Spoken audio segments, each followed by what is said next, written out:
হবে না এটা ধরো বেশিরভাগ ক্ষেত্রে জবা টবা ক্ষেত্রে দেখবা যে কোনো রাস্তায় দেখবা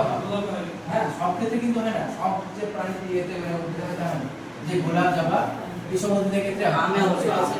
আমের ক্ষেত্রে হয় না মারা যায় তো আম ডাল লাগিয়ে থেকে বেঁচে থাকে আর শুকিয়ে যায় তো কি কাটিং বা শাখা করা হয়েছে পেয়ারা হয় পেয়ারা কাণ্ডে শাখা কেটে পেয়ারা হয় না পেয়ারা হয় না এবার কি আছে ভাই মনে তৈরি করে জোর কলমের মাধ্যমে আমি তো শাখা কলমের আমি তো শাখা কলমে একটা কাণ্ড কেটে নিচে থেকে তুলে দিলে হয়ে যাবে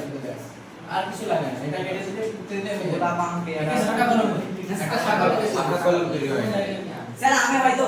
আমিও তো হয় আমি ভালো গাছের হতে পারে হয় না আমি গোলাপ আম পেয়ারা লেবু না আমি এক্সপেরিমেন্ট করে দেখবা ভালো লাগে যে একটা আম গাছের ডাল কেটে নেবা যদি দেখো যে যদি হচ্ছে হয় না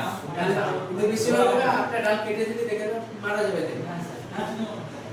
গোলাপ জবা আর যাদের বাড়িতে গোলাপ জবা গাছ আছে তারা আমাদের কাছে এক্সপেরিমেন্ট করে দেখবা হ্যাঁ দেখো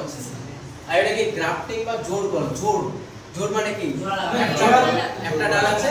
আর একটা ডালকে ছুঁড়ে লাগছে ওটা কাছে জোড় করো বা গ্রাফটিং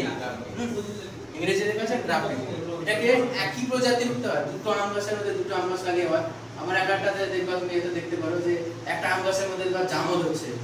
বা অন্য কিছু ফল হচ্ছে দেখো নি ওটা কি হচ্ছে এই যে গ্রাফটিং বা জোড় করো দেখবা অনেক জায়গায় দেখা ভিডিও দেখতে পাবা যে একটা আম গাছের মধ্যে কাঁঠালও ধরেছে বা জামও ধরেছে পেয়ারাও ধরেছে ওগুলো কি জোড় করে ভাবে করা হয় তো এই দেখো এই পদ্ধতি কি হচ্ছে একই প্রজাতিভুক্ত